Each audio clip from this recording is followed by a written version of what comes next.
Hello everyone, जय हिंद। Welcome to my channel live तक जीएस। आज हम आपको बीटीएससी यानी कि बिहार तकनीकी सेवा आयोग Bihar ANM auxiliary nursing midwifery का मॉडल प्रैक्टिस सेट का डिस्कशन करवाऊंगी। इसमें कुल 2500 एमसीक्यूज हैं और इससे पहले मैं मैराथन क्लास में आपको बताई थी कि जल्दी आपके लिए मॉडल प्रैक्टिस सेट लाऊंगी, तो इसलिए मैं आज मॉडल प्रैक्टिस सेट का डिस्कशन करवा रही हूँ और यह एएनएम की परीक्षा के लिए बहुत ही महत्वपूर्ण होगा। जैसा कि आप सबको पता है कि परीक्षा अगले ही महीने होने वाला है और वो भी 3 पालियों में होगा, तो समय बहुत कम बचा है, इसलिए आप लोग तैयारी में ज़ोर शोर से लग जाइए। ऐसा मौका बार बार नहीं मिलने वाला है। तो चलिए हम स्टार्ट करेंगे प्रश्न नंबर 1 से। बिहार में ब्रेन में सीएसएफ की कुल मात्रा कितनी होती है? ब्रेन में सीएसएफ की कुल मात्रा कितनी होती है? तो इसका उत्तर हो जाएगा ऑप्शन नंबर बी, 120 ml। अगला प्रश्न देखेंगे, लंबर पंचर हेतु कौन सी जगह पर पंचर किया जाता है? लंबर पंचर हेतु कौन सी जगह पर पंचर किया जाता है? तो इसका उत्तर हो जाएगा option number D, L3 L4 के मध्य। अगला है, अनुवर्ती क्रिया किसके द्वारा संपन्न की जाती है? तो इसका उत्तर है option number C, spinal cord. अनुवर्ती क्रिया स्पाइनल कोड के द्वारा संपन्न की जाती है। अगला है, कौन सी न्यूरोग्लियल सेल सीएनएस में नहीं पाई जाती है? कौन सी न्यूरोग्लियल सेल सीएनएस में नहीं पाई जाती है? तो इसका उत्तर है option number B, satellite cell. अगला है, मस्तिष्क के ग्रे मैटर में का अधिकांश भाग किसका होता है? मस्तिष्क के ग्रे मैटर का अधिकांश भाग किसका होता है? तो इसका उत्तर है option number A, cell body का होता है। सीएनएस में न्यूरॉन के गुच्छे को क्या कहते हैं? तो इसका उत्तर है ऑप्शन नंबर ए, न्यूक्ली कहते हैं। सीएनएस में न्यूरॉन के गुच्छे को न्यूक्लियाई कहते हैं। थैलेमस कहाँ स्थित होता है? तो इसका उत्तर है ऑप्शन नंबर बी, डायनसिफेलोन में थैलेमस स्थित होता है। मस्तिष्क से संबंध कौन सा कथन गलत है? मस्तिष्क से संबंधित कौन सा कथन गलत है? तो इसमें हम अपने कथन को देखेंगे। पहला कथन है, बाहरी तरफ व्हाइट मैटर होता है।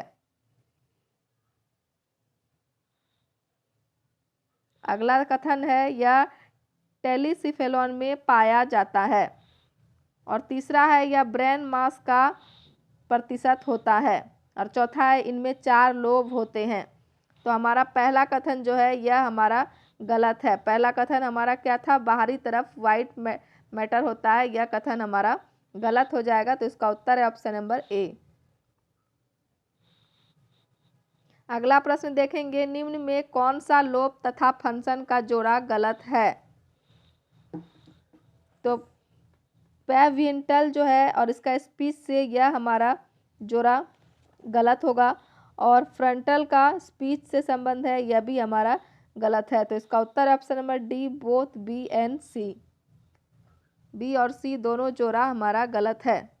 अगला प्रश्न देखेंगे, कौन सा कैपिलरी नेटवर्क तीसरे और चौथे वेंट्रिकल की ऊपरी सतह पर बनता है? तो इसका उत्तर हो जाएगा ऑप्शन नंबर सी, कॉर्वाइड प्लेक्सस।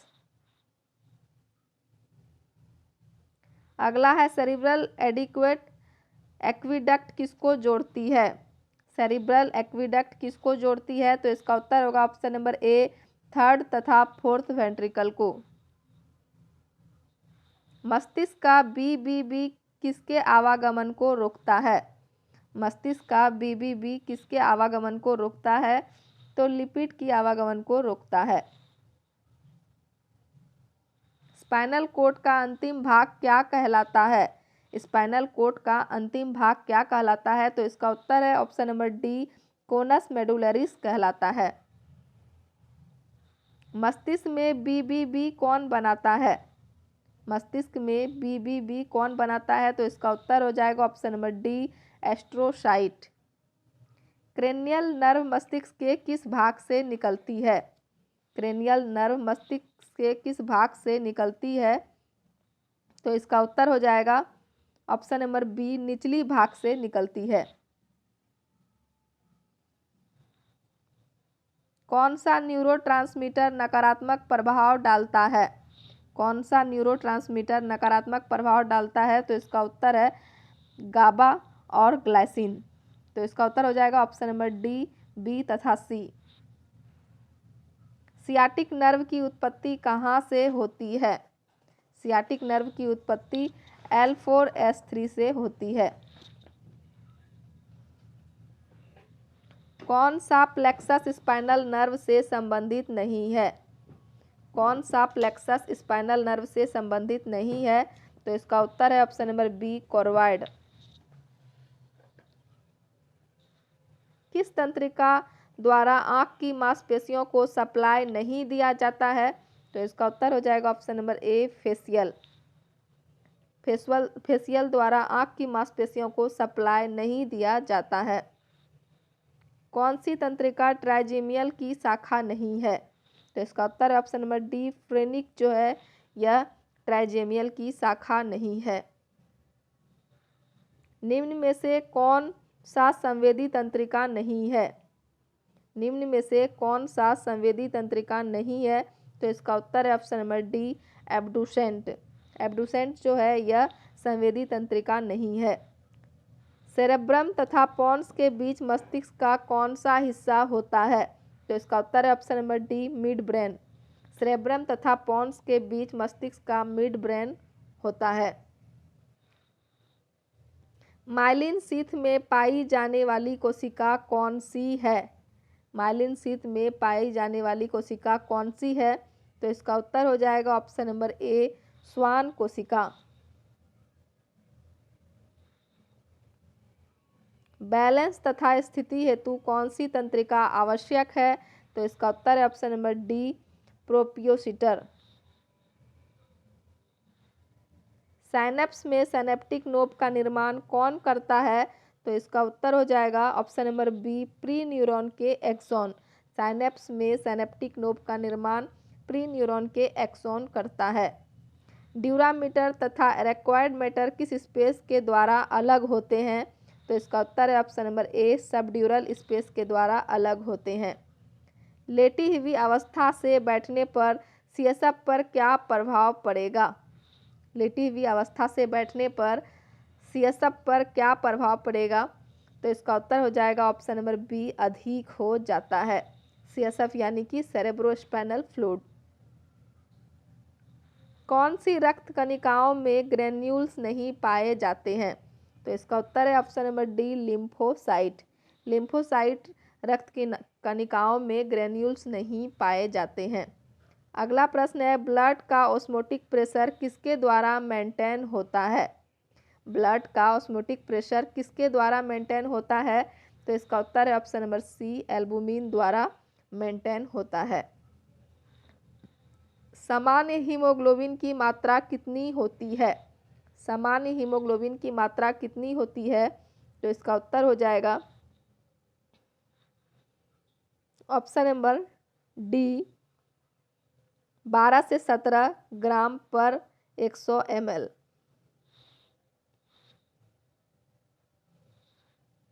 लिम्फोसाइट कोशिका का निर्माण कहाँ होता है? तो इसका उत्तर हो जाएगा स्प्लीन, बोन मैरो और लिम्फ ग्लैंड, तीनों में लिम्फोसाइट कोशिका का निर्माण होता है। तो इसका उत्तर है ऑप्शन नंबर डी, उपरोक्त सभी। एओर्टा के किस भाग द्वारा हार्ट को ब्लड सप्लाई होती है? एओर्टा के किस भाग द्वारा हार्ट को ब्लड सप्लाई होती है? तो इसका उत्तर option number B, ascending aorta के द्वारा।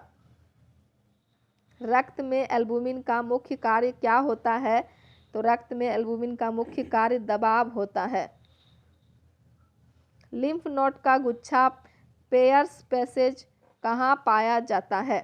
लिम्फ नोड का गुच्छा पेयर्स पैसेज कहाँ पाया जाता है? तो इसका उत्तर है ऑप्शन नंबर सी, छोटी आंत में। रक्त में अत्यधिक मोनोसाइट होना क्या दर्शाता है? तो इसका उत्तर है टाइफाइड बुखार और टीबी दोनों। रक्त में अत्यधिक मोनोसाइट होना टाइफाइड बुखार और टीबी दोनों दर्शाता है। तो इसका उत्तर हो जाएगा ऑप्शन नंबर सी, दोनों। हार्ट में कॉन्ट्रैक्शन वेव्स कहाँ से प्रारंभ होती है? तो इसका उत्तर हो जाएगा ऑप्शन नंबर डी, ऐसे नोड से हार्ट में कॉन्ट्रैक्शन वेव प्रारंभ होती है। अगला है लिम्फ को फिल्टर करने का कार्य कौन करता है? तो इसका उत्तर है option number D, lymph node. Lymph को फिल्टर करने का कार्य लिम्फ नोड करता है। कार्डियक आउटपुट निकालने का कौन सा सूत्र है? कार्डियक आउटपुट निकालने का कौन सा सूत्र है? तो इसका उत्तर हो जाएगा option number D, stroke volume into heart rate. जब आरटीएल कंसंट्रेशन 300 प्रति मिनट से अधिक हो तो यह अवस्था क्या कहलाती है? तो इसका उत्तर है ऑप्शन नंबर ए, फ्लटर कहलाती है। अनियंत्रित रक्त प्रवाह से उत्पन्न आवाज क्या कहलाती है? तो इसका उत्तर है ऑप्शन नंबर सी, पहला साउंड कहलाती है। अनियंत्रित रक्त प्रवाह से उत्पन्न आवाज पहला साउंड कहलाती है। सॉरी, पहला साउंड नहीं, मरमर कहलाती है। ऑप्शन नंबर बी इसका सही उत्तर होगा। अनियंत्रित रक्त प्रवाह से उत्पन्न आवाज मरमर कहलाती है।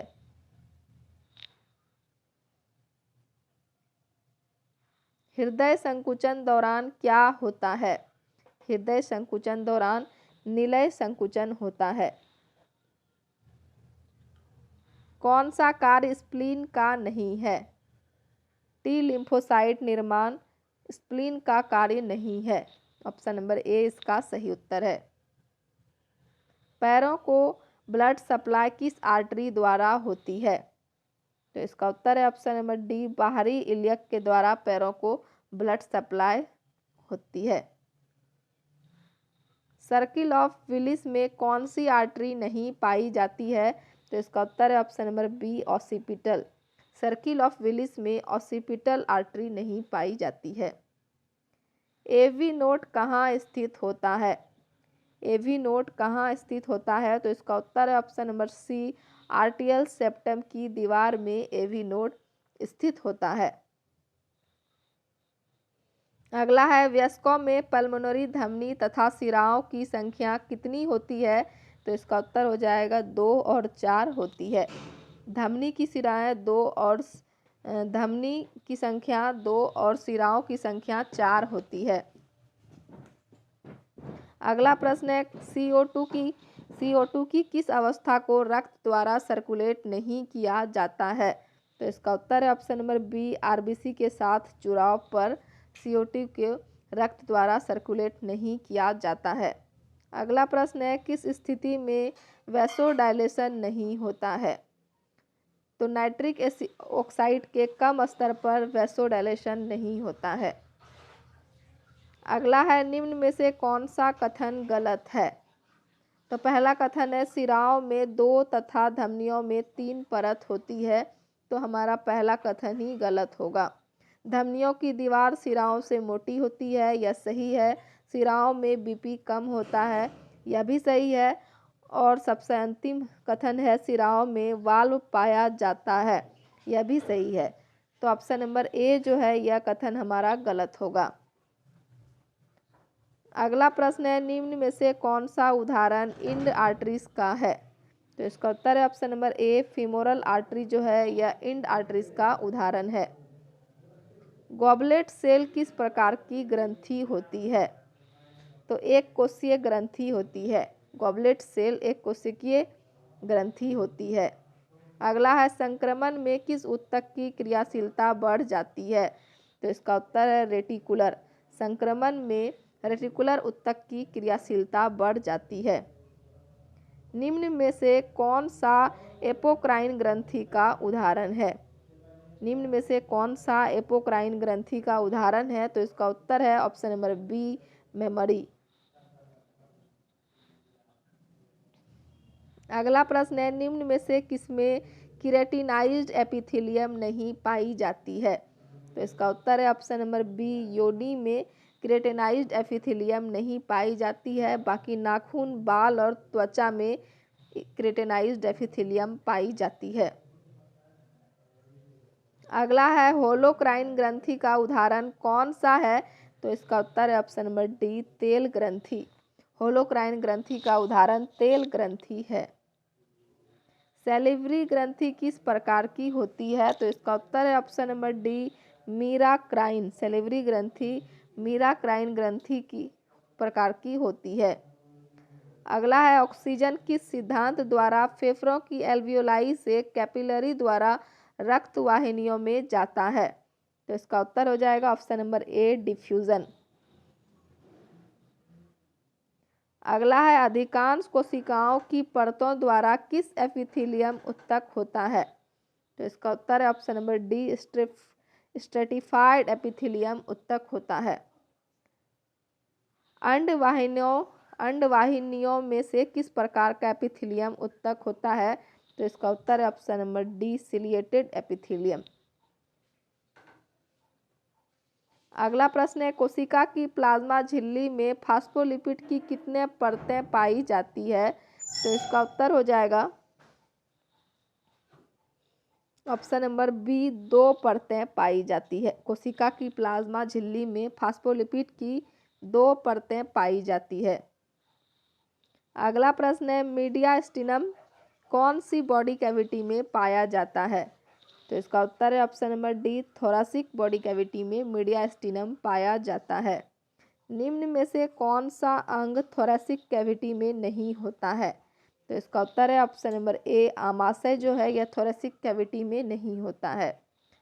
अगला प्रश्न है किस कोशिका द्वारा कोलेजन तथा इलास्टिक तंतुओं का निर्माण किया जाता है? तो इसका उत्तर है option number C, fibroblast. Fibroblast कोशिका द्वारा कोलेजन तथा इलास्टिक तंतुओं का निर्माण किया जाता है। अगला प्रश्न है पित्ताशय कौन सी बॉडी कैविटी में पाया जाता है? तो इसका उत्तर है ऑप्शन नंबर सी, एब्डोमिनल। पित्ताशय एब्डोमिनल बॉडी कैविटी में पाया जाता है। अगला है पाचन तंत्र का कौन सा अंग उदर गुहा रूप से किनमें पाया जाता है? तो पाचन तंत्र का मलाशय जो है यह उदर गुहा रूप से पाया जाता है। अगला है ब्राउन एडिपोज टिश्यू मुख्य रूप से किनमें पाया जाता है? तो इसका उत्तर है ऑप्शन नंबर बी, नवजात में ब्राउन एडिपोज टिश्यू पाया जाता है। अगला है स्किन किस प्रकार का उत्तक है? ऑप्शन नंबर ए इसका सही उत्तर है, स्किन केराटिनाइज्ड स्ट्रेटिफाइड उत्तक है। अगला है इपिग्लोटिस किस कार्टिलेज की बनी होती है? इपिग्लोटिस किस कार्टिलेज की बनी होती है? तो इसका उत्तर है इलास्टिक कार्टिलेज की इपिग्लोटिस बनी होती है। अगला प्रश्न है एलोपेशिया का संभावित कारण क्या होता है? एलोपेशिया का संभावित कारण क्या होता है? तो आनुवांशिक विकार, जेनेटिक डिफेक्ट होता है एलोपेशिया का संभावित कारण। अगला प्रश्न है तीत कौन सी बोन से जुड़े होते हैं? हमारे दांत जो है यह कौन सी बोन से जुड़े होते हैं? तो इसका उत्तर है ऑप्शन नंबर ए, मैक्सिला तथा मैंडिबल से जुड़े होते हैं। अगला है कौन सी बोन चमगादड़ के आकार की होती है? तो इसका उत्तर है ऑप्शन नंबर ए, स्फिनोइड बोन जो होती है यह चमगादड़ के आकार की होती है। स्फिनोइड बोन चमगादड़ के आकार की होती है। टेम्पोरल बोन का कौन सा भाग सुनने तथा संतुलन बनाने से संबंधित होता है? तो इसका उत्तर है option number B, petrous bone जो होता है यह टेम्पोरल बोन का सुनने तथा संतुलन बनाने से संबंधित होता है। अगला प्रश्न है बोन की सतह पर उभार जहां मांसपेशियां जुड़ती है क्या कहलाता है? तो इसका उत्तर है ऑप्शन नंबर सी, ट्यूबरकल कहलाता है। अगला है किस कोशिका में नोड ऑफ रेनवियर पाए जाते हैं? तो तंत्रिका कोशिका जो है हमारा उसमें नोड ऑफ रेनवियर पाए जाते हैं। अगला है रिब्स तथा स्टर्नम आपस में किससे जुड़े होते हैं? रिब्स तथा स्टर्नम आपस में किसके द्वारा जुड़े होते हैं? तो इसका उत्तर हो जाएगा option number C, costal cartilage के द्वारा जुड़े होते हैं। रिब्स तथा स्टर्नम आपस में कोस्टल कार्टिलेज के द्वारा जुड़े होते हैं। अगला प्रश्न है पैर में एड़ी वाला भाग कौन सी टार्सल बोन बनाती है? तो इसका उत्तर है option number C, calcaneus tarsal bone बनाती है। यदि कोराक्वाइड प्रोसेस में फ्रैक्चर हो तो यह किस बोन को सम्मिलित करेगा? तो यह स्कैपुला बोन को सम्मिलित करेगा। अगला प्रश्न है, कौन सी बोन को कॉलर बोन कहा जाता है? कॉलर बोन जो होता है ये कौन सी बोन को कहा जाता है? तो इसका उत्तर है option number D, clavicle bone को कॉलर बोन भी कहा जाता है।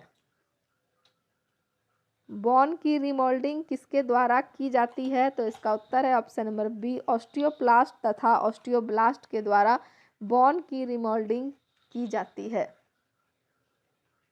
अगला है, मांसपेशियों में कॉन्ट्रैक्शन कब प्रारंभ होता है? तो इसका उत्तर है ऑप्शन नंबर ए, कैल्शियम आयन ट्रोपोनिन से जुड़ते हैं तब मांसपेशियों में कॉन्ट्रैक्शन प्रारंभ होती है। अगला है, ऑर्थ्रोलॉजी शाखा किससे संबंधित है? तो संधियों से संबंधित है। ऑर्थ्रोलॉजी शाखा संधियों से संबंधित है। अगला है, नी ज्वाइंट किस बोन के मध्य पाया जाता है? तो इसका उत्तर हो जाएगा option number D, femur tibia bone के साथ नी ज्वाइंट पाया जाता है, के मध्य पाया जाता है। अगला है, शरीर की गहरी मांसपेशी कौन सी होती है? तो इसका उत्तर हो जाएगा ऑप्शन नंबर ए, एडक्टर मैग्नस जो होती है यह शरीर की गहरी मांसपेशी होती है। अगला प्रश्न देखेंगे, ज्वाइंट को नर्व तथा ब्लड सप्लाई किससे होती है? तो इसका उत्तर है ऑप्शन नंबर बी, कैप्सूल द्वारा ज्वाइंट को नर्व तथा ब्लड सप्लाई होती है। रक्त में प्लाज्मा तथा कोशिका का प्रतिशत क्रमशः कितना होता है?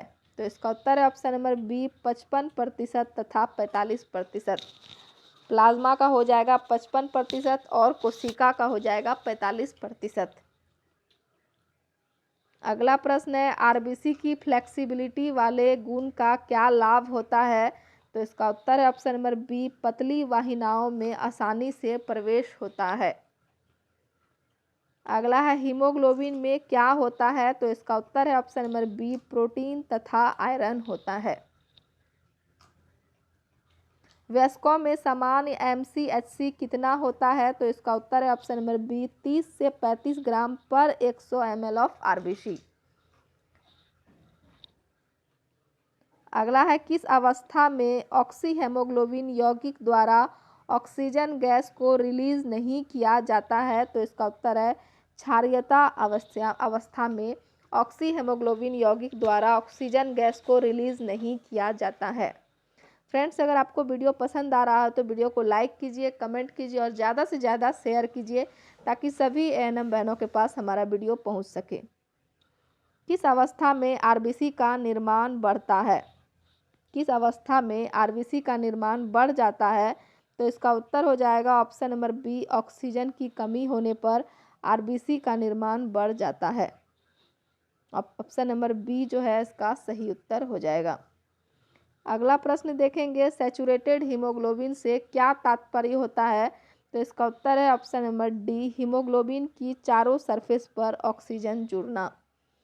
सैचुरेटेड हीमोग्लोबिन से यह तात्पर्य होता है कि हीमोग्लोबिन की चारों सरफेस पर ऑक्सीजन जुड़ना। ऑप्शन नंबर डी इसका सही उत्तर है। रक्त का थक्का जमाने हेतु कौन सी रक्त कोशिका का योगदान होता है? तो इसका उत्तर हो जाएगा प्लेटिलेट्स। किस कारक को एंटी हेमोफिलिक बी भी कहा जाता है? तो क्रिसमस जो है इसको एंटी हेमोफिलिक बी भी कहा जाता है। अगला है, निम्न में से कौन सा क्लोटिंग फैक्टर नहीं है?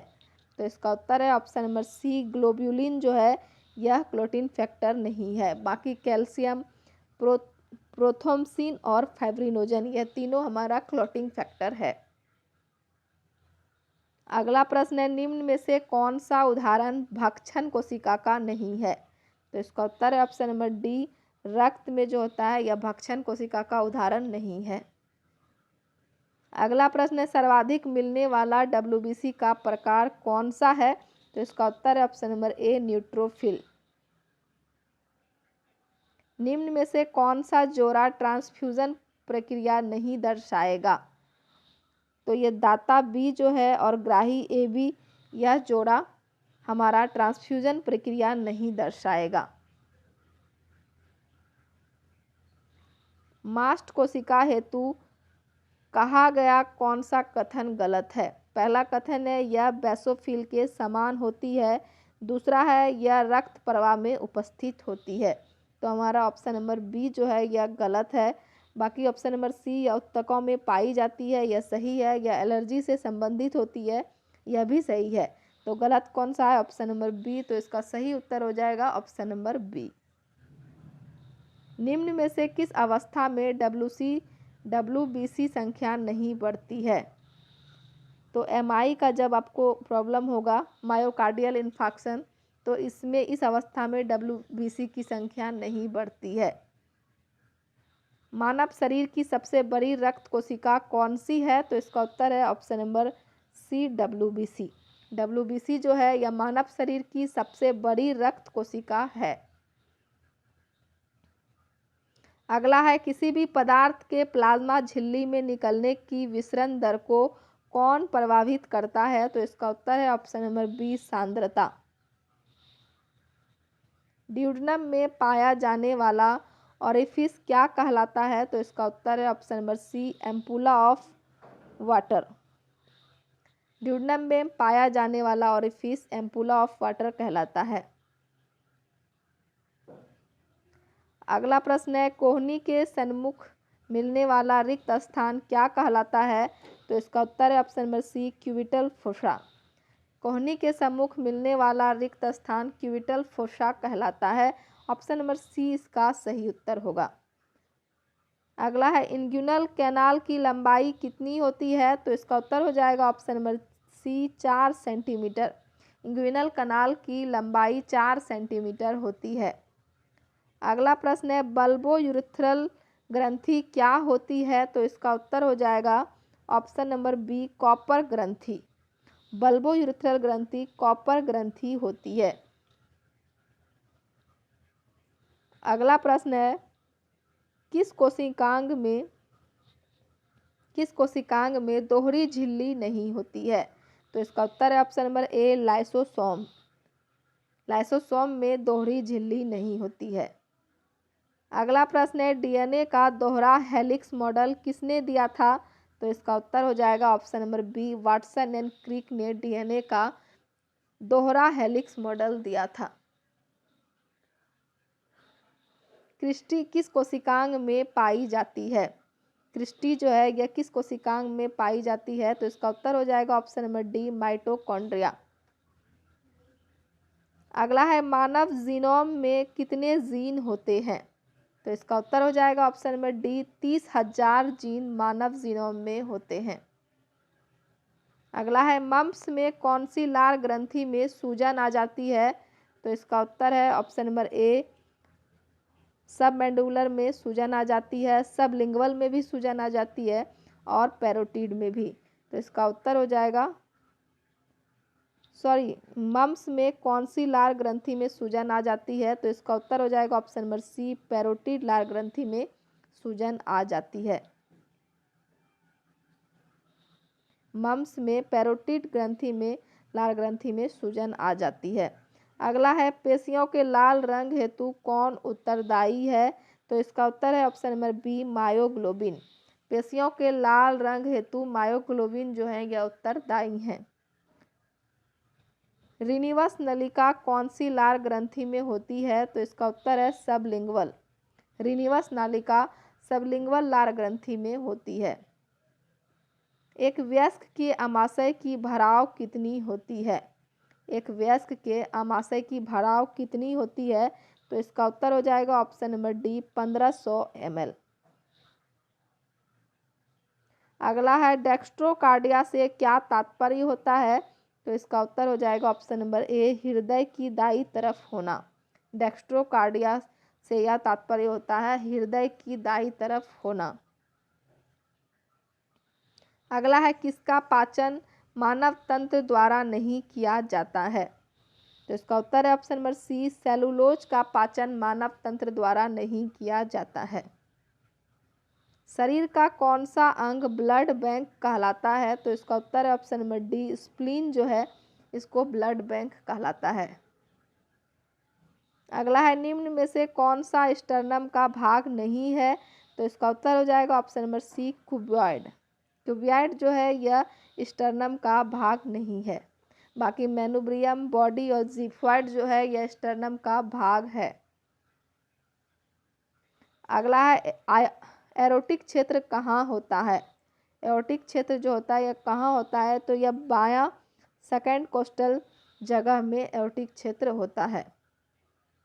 अगला प्रश्न है स्टर्नम की लंबाई कितनी होती है, तो इसका उत्तर हो जाएगा option number C 6 centimetre. Sternum की लंबाई 6 सेंटीमीटर होती है। पुरुषों में ब्रेस्ट टिश्यू का बढ़ना क्या कहलाता है। पुरुषों में ब्रेस्ट टिश्यू का बढ़ना क्या कहलाता है, तो इसका उत्तर हो जाएगा ऑप्शन नंबर बी गायनाकोमेस्टिया। पुरुषों में ब्रेस्ट टिश्यू का बढ़ना गायनाकोमेस्टिया कहलाता है। ऑप्शन नंबर बी इसका सही उत्तर है। पुरुषों में सामान्य मूत्रमार्ग की लंबाई कितनी होती है, तो इसका उत्तर है ऑप्शन नंबर ए 18 सेंटीमीटर। पुरुषों में सामान्य मूत्रमार्ग की लंबाई 18 सेंटीमीटर होती है। मानव में गुणसूत्रों की संख्या कितनी होती है, तो इसका उत्तर हो जाएगा ऑप्शन नंबर डी 23 जोड़ी होती है। मानव में गुणसूत्रों की संख्या 23 जोड़ी होती है। विटामिन बी के निर्माण में मुख्य रूप से कौन उपयोगी है, तो इसका उत्तर हो जाएगा option number D cholesterol. Vitamin B के निर्माण में मुख्य रूप से कोलेस्ट्रॉल उपयोगी है। अगला प्रश्न है इपिथीलियम कोशिका आपस में किसके द्वारा जुड़ी होती है, तो इसका उत्तर है ऑप्शन नंबर डी डेस्मोसोम द्वारा इपिथीलियम कोशिका आपस में जुड़ी होती है। पतली त्वचा में एपिडर्मिस की कौन सी परत अनुपस्थित होती है, तो इसका उत्तर हो जाएगा option number B stratum lucidum जो होता है यह पतली त्वचा में एपिडर्मिस की परत पर अनुपस्थित होती है। अगला प्रश्न है मांसपेशी के पतले तंतु किसके बने होते हैं, तो इसका उत्तर हो जाएगा ऑप्शन नंबर डी ट्रोपोनिन, ट्रोपोमाइसिन और एक्टिन तीनों के द्वारा मांसपेशी के पतले तंतु बने होते हैं। तो इसका उत्तर है option number D.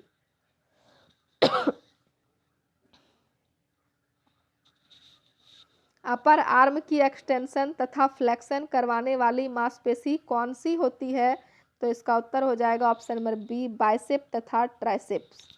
Upper arm की एक्सटेंशन तथा फ्लेक्शन करवाने वाली मांसपेशी बाइसेप तथा ट्राइसेप्स होती है।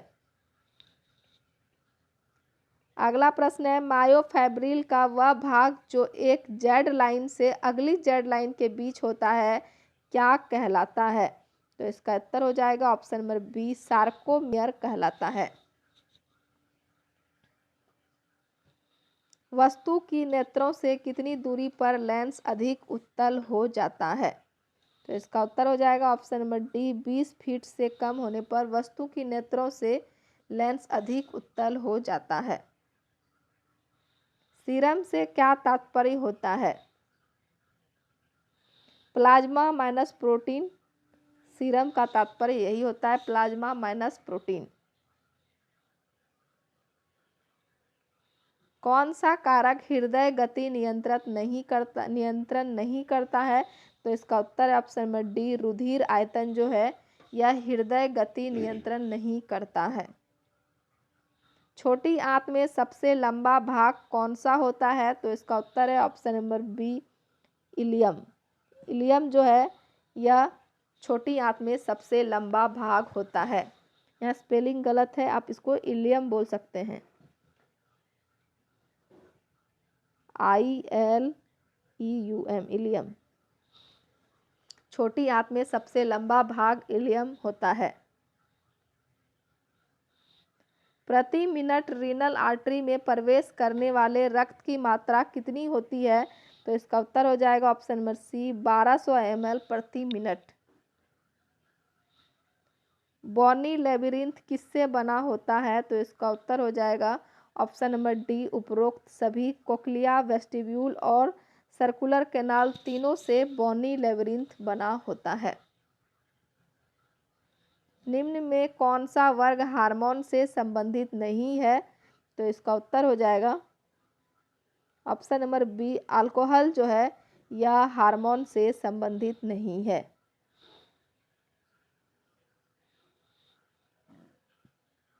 अगला है ट्रांसफेरिन क्या होता है। तो ट्रांसफेरिन जो है यह आयरन वाहक प्रोटीन होता है। ऑप्शन नंबर ए इसका सही उत्तर होगा।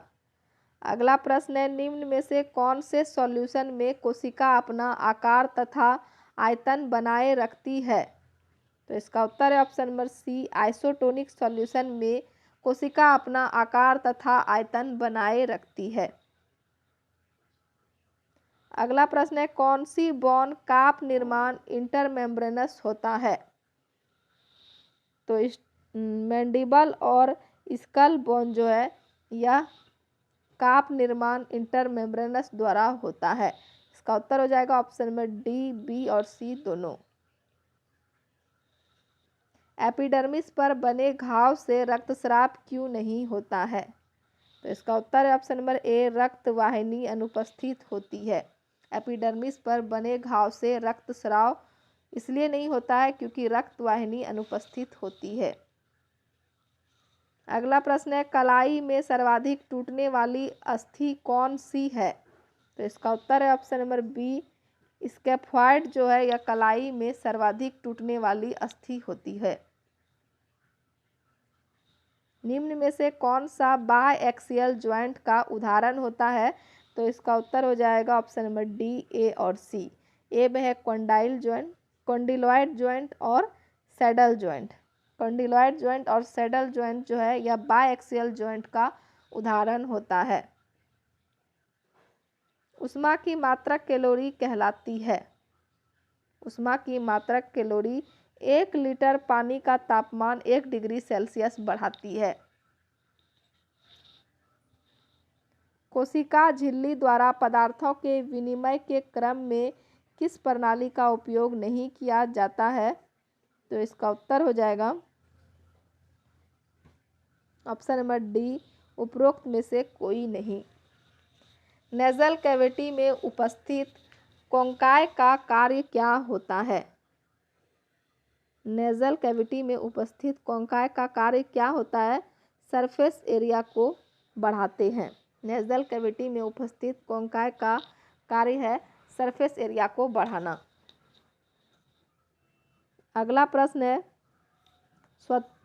स्वर यंत्र के तंतुओं की मांसपेशी रिलैक्स होने पर निम्न में से कौन सा कार्य नहीं होता है। तो इसका उत्तर हो जाएगा option number D, vocal cord का खिंच जाना। स्वर यंत्र के तंतुओं की मांसपेशी रिलैक्स होने पर वोकल कॉर्ड का खिंच जाना यह कार्य नहीं होता है। टी कोशिका का परिपक्वन कहाँ होता है। टी कोशिका का परिपक्वन थाइमस में होता है। ऑप्शन नंबर ए इसका सही उत्तर है।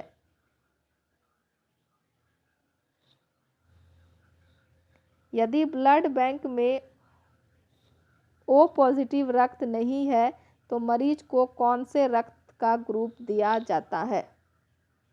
यदि ब्लड बैंक में ओ पॉजिटिव रक्त नहीं है तो मरीज को कौन से रक्त का ग्रुप दिया जाता है। तो इसका उत्तर है option number A, O negative blood का ग्रुप दिया जाता है। अगला है, एमआई के अटैक के पश्चात मानव में कौन सा एंजाइम पाया जाता है। एमआई मतलब मायोकार्डियल इन्फार्क्शन के अटैक जब आते हैं तो इस पश्चात कौन से एंजाइम पाया जाता है। तो इसका उत्तर है ऑप्शन नंबर ए, ट्रोपोनिन। ट्रोपोनिन एंजाइम उस समय पाया जाता है। अगला है, हड्डियों का घनत्व कम होने की स्थिति क्या कहलाती है। तो इसका उत्तर है ऑप्शन नंबर ए, ऑस्टियोपोरोसिस कहलाती है। हड्डियों का घनत्व कम होने की स्थिति ऑस्टियोपोरोसिस कहलाती है। अगला है, गुर्दा रोगियों हेतु कौन सा आयन प्रतिबंधित होता है। गुर्दा रोगियों हेतु कौन सा आयन प्रतिबंधित होता है। तो इसका उत्तर है option number B, potassium ion जो है यह प्रतिबंधित होता है।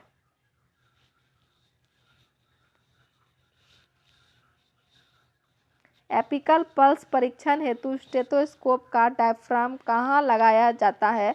तो इसका उत्तर है ऑप्शन नंबर सी, माइट्रल क्षेत्र में। मिट्रल क्षेत्र में एपिकल पल्स के परीक्षण हेतु स्टेथोस्कोप का डायफ्राम लगाया जाता है। अगला प्रश्न है, किस ईसीजी परिवर्तन द्वारा हाइपोकैलेमिया स्थिति का अनुमान लगाया जाता है।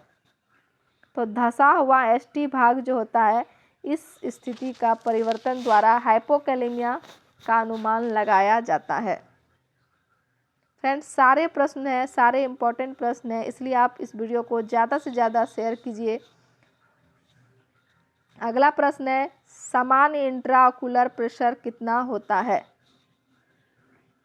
सामान्य इंट्राओकुलर प्रेशर कितना होता है? तो इसका उत्तर हो जाएगा ऑप्शन नंबर बी, 16 से 20 mmHg। 16 से 20 mmHg सामान्य इंट्राओकुलर प्रेशर होता है। किस अवस्था में रक्तचाप बढ़ जाता है?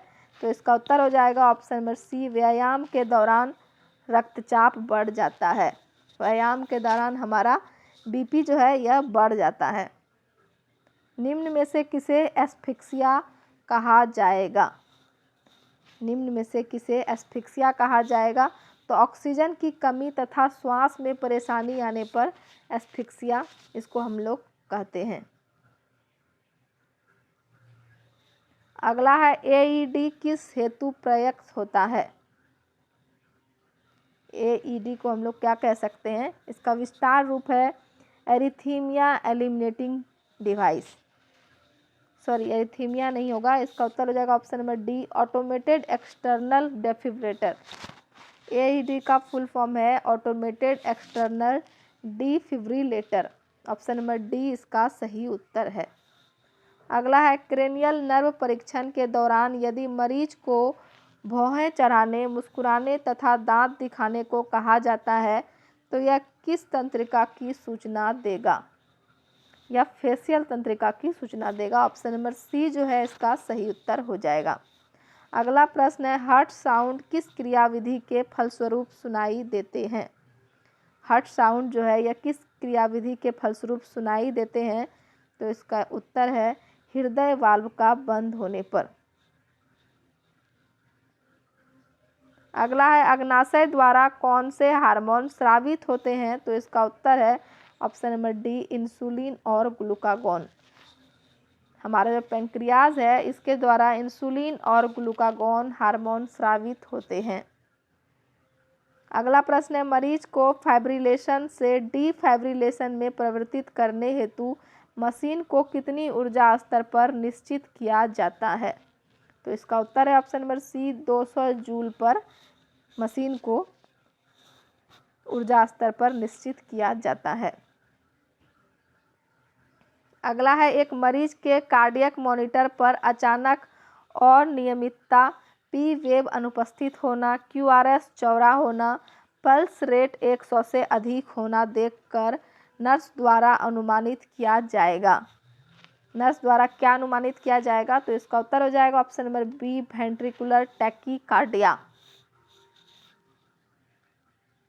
अगला प्रश्न है, मस्तिष्क के किस भाग द्वारा एएनएस गतिविधियों को नियंत्रित किया जाता है? तो इसका उत्तर है ऑप्शन नंबर सी, हाइपोथैलेमस। मस्तिष्क के हाइपोथैलेमस द्वारा एएनएस गतिविधियों को नियंत्रित किया जाता है। अगला है, रक्त थक्का जमने की प्रक्रिया में अंतिम प्रोडक्ट क्या होता है? तो अंतिम प्रोडक्ट हमारा फाइब्रिन होता है। ऑप्शन नंबर ए इसका सही उत्तर है। ब्लड में कितना प्रतिशत जल होता है? तो ब्लड में 90% जल होता है। अगला है, किस क्रियाविधि में एटीपी उत्पादन नहीं होता है? किस क्रियाविधि में एटीपी उत्पादन नहीं होता है? तो इसका उत्तर हो जाएगा एचएमपी क्रियाविधि में एटीपी उत्पादन नहीं होता है। अगला प्रश्न हो जाएगा, जब प्लाज्मा ऊतकों में चला जावे तो वह क्या कहलाता है? जब प्लाज्मा ऊतकों में चला जावे तो क्या कहलाएगा? इंटरस्टिशियल फ्लूइड कहलाता है। किडनी कौन सी बॉडी कैविटी में पाई जाती है? किडनी हमारे एब्डोमिनल बॉडी कैविटी में पाई जाती है। वेजिना का वातावरण किस प्रकृति का होता है? वेजिना का वातावरण किस प्रकृति का होता है? तो यह अम्लीय होता है, एसिडिक होता है। अगला है, आंतरिक श्वसन में गैस विनिमय कहाँ होता है? आंतरिक श्वसन में गैस विनिमय कहाँ होता है? तो वाहिनी तथा ऊतकों के मध्य होता है।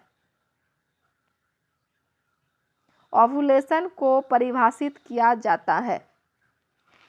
ग्राफियन फॉलिकल का स्फुटन जो होता है यह ओव्यूलेशन को परिभाषित किया जाता है।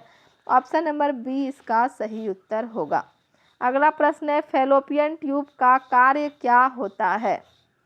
तो इसका उत्तर हो जाएगा, फैलोपियन ट्यूब का कार्य क्या होगा?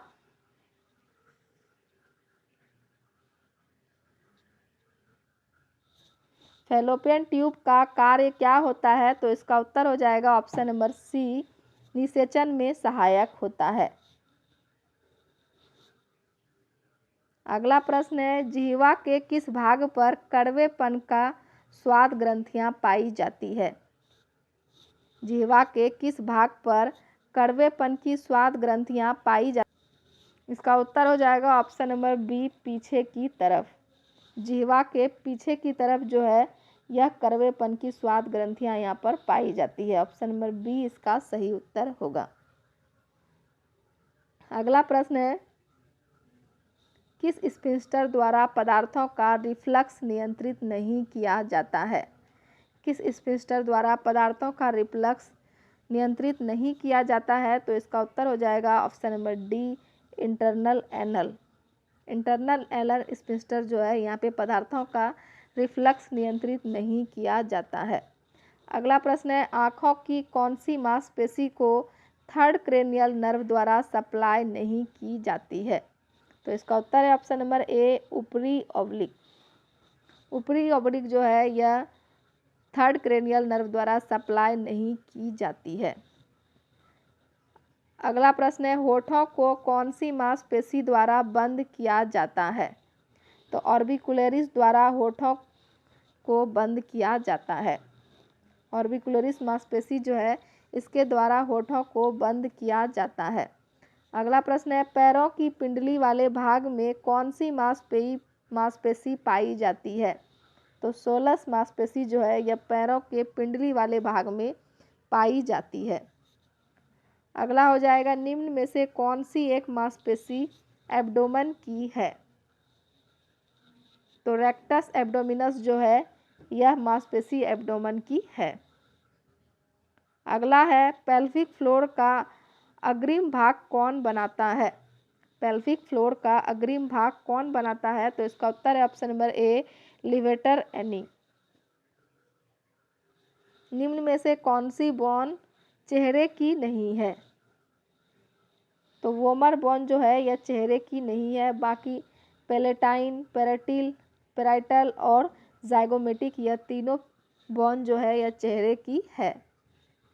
अगला है, बोन में से किसमें साइनोवियल फ्लूइड पाया जाता है? बोन में से किसमें साइनोवियल फ्लूइड पाया जाता है?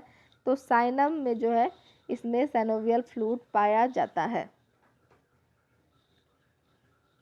अगला देखेंगे, कौन सा कारक फ्रैक्चर को देरी से सही करने हेतु जिम्मेदार है?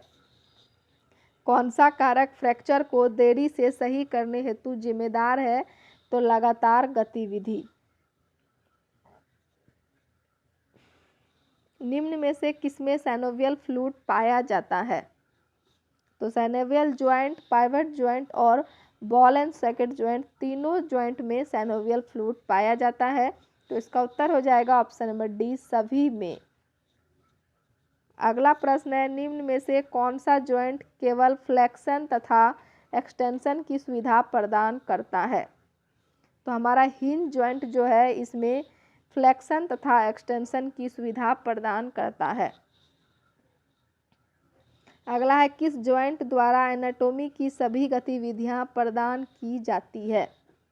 तो बॉल एंड सॉकेट ज्वाइंट जो है हमारा इसके द्वारा एनाटॉमी की सभी गतिविधियां प्रदान की जाती है। अगला है, मस्तिष्क अस्थियों में पाए जाने वाले ज्वाइंट किस प्रकार के होते हैं? मस्तिष्क अस्थियों में पाए जाने वाले ज्वाइंट किस प्रकार के होते हैं? तो स्थिर जो है मस्तिष्क में पाए जाने वाले ज्वाइंट जो होते हैं यह स्थिर होते हैं। अगला है, किसी भी एक एक्सट्रीमिटी में मेटाटार्सल की संख्या कितनी होती है? तो इसका उत्तर हो जाएगा 5। एल्बो ज्वाइंट किसके मध्य पाया जाता है? तो एल्बो ज्वाइंट जो है यह रेडियस, अल्ना तथा ह्यूमरस के मध्य पाया जाता है। अगला है, निम्न में से कौन सा कथन सही है? अल्ना की लंबाई रेडियस से अधिक होती है, यह सही है। रेडियस की लंबाई अल्ना से अधिक होती है, यह गलत है। रेडियस तथा अल्ना दोनों की लंबाई एक समान की होती है, यह भी हमारा गलत है। रेडियस ऊपरी भुजा की बॉन है, यह भी गलत है। सही कौन सा है? ऑप्शन नंबर ए, अल्ना की लंबाई रेडियस से अधिक होती है। अगला प्रश्न है, शोल्डर ज्वाइंट का निर्माण किसके द्वारा होता है? तो स्कैपुला तथा ह्यूमरस के द्वारा शोल्डर ज्वाइंट का निर्माण होता है। अगला है, निम्न में से कौन सा कथन सही है? अंतिम दो पसलियों का जुड़ाव नहीं होता है, यह कथन हमारा सही है। प्रारंभिक 10 पसलियों का जुड़ाव नहीं होता है, यह गलत है। अंतिम 2 पसलियों का जुड़ाव नहीं होता है, यह हमारा सही है। तो इसलिए ऑप्शन नंबर बी जो है यह सही हो जाएगा।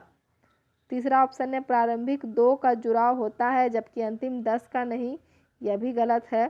सभी 12 पलियों का स्टर्नम से जुड़ाव होता है, यह भी गलत है। सैक्रम बोन कितनी अस्थियों के जुड़ने से बनती है? तो 5 अस्थियों के जुड़ने से सैक्रम बोन बनती है। अगला है, हायोड अस्थि कहाँ होती है? हायोड अस्थि कहाँ होती है? तो यह जबड़े के नीचे तथा श्वास नली के ऊपर हायोड अस्थि होती है। हमारा हायोड बोन जो है यह कहाँ होती है? जबड़े के नीचे तथा श्वास नली के ऊपर। अगला है, नेसल सेप्टम का निर्माण किसके द्वारा होता है? तो इथेमोइड अस्थि की प्रीपेंडिकुलर प्लेट द्वारा नेजल सेप्टम का निर्माण होता है। वर्टिब्रल कॉलम की प्रथम अस्थि कौन सी होती है? तो इसका उत्तर है option number B, atlas. Vertebral column की सबसे पहली बोन जो है यह एटलस बोन होती है। अगला है, हेड के पिछले हिस्से का निर्माण किस बोन द्वारा होता है? हेड के पिछले हिस्से का निर्माण किस बोन द्वारा होता है? तो इसका उत्तर हो जाएगा ऑप्शन नंबर ए, ऑसिपुट बोन के द्वारा होता है। अगला है, किस सूचर द्वारा पैराइटल तथा ऑसिपिटल बोन आपस में जुड़ी होती है? तो लैम्बोलाइडल सूचर जो है इसके द्वारा पैराइटल तथा ऑसिपिटल बोन आपस में जुड़ी होती है। अगला है, निम्न में से कौन सा कार्य बोन का नहीं है? तो हार्मोन का स्रावन करना यह बोन का कार्य नहीं है। शरीर को ढांचा प्रदान करना यह हमारे बोन का कार्य है। मांसपेशी को जोड़ने का कार्य करती है, यह भी हमारा बोन का कार्य है। और मिनरल का संग्रहण करती है, यह भी हमारा बोन का कार्य है। तो बोन का कार्य कौन सा नहीं है? ऑप्शन नंबर सी, हार्मोन का स्रावन करती है, यह बोन का कार्य नहीं है। एक लॉन्ग बोन में क्या पाया जाता है? तो इसका उत्तर हो जाएगा ऑप्शन नंबर ए, एक डायफाइसिस तथा 2 एपीफाइसिस। एक लॉन्ग बोन में एक डायफाइसिस तथा 2 एपीफाइसिस पाया जाता है। अगला प्रश्न है, निम्न में से किसे छोड़कर सभी फ्लैट बोन की श्रेणी में आते हैं? निम्न में से किसे छोड़कर सभी फ्लैट बोन की श्रेणी में आते हैं? तो वर्टिब्रा को छोड़कर सभी हमारा फ्लैट बोन की श्रेणी में आएगा, स्टर्नम, रिब्स और स्कल बोन। अगला है, स्टर्नम किस प्रकार की अस्थि है? स्टर्नम किस प्रकार की बोन है? तो स्टर्नम जो है यह फ्लैट बोन है। ऑप्शन नंबर 1 इसका सही उत्तर होगा। श्वसन के दौरान फेफड़ों का प्रसार किस दिशा में सर्वाधिक होता है? तो निचली दिशा में श्वसन के दौरान फेफड़ों का प्रसार होता है। अगला है, निम्न में से कौन सी संरचना दाएं फेफड़े में नहीं पाई जाती है?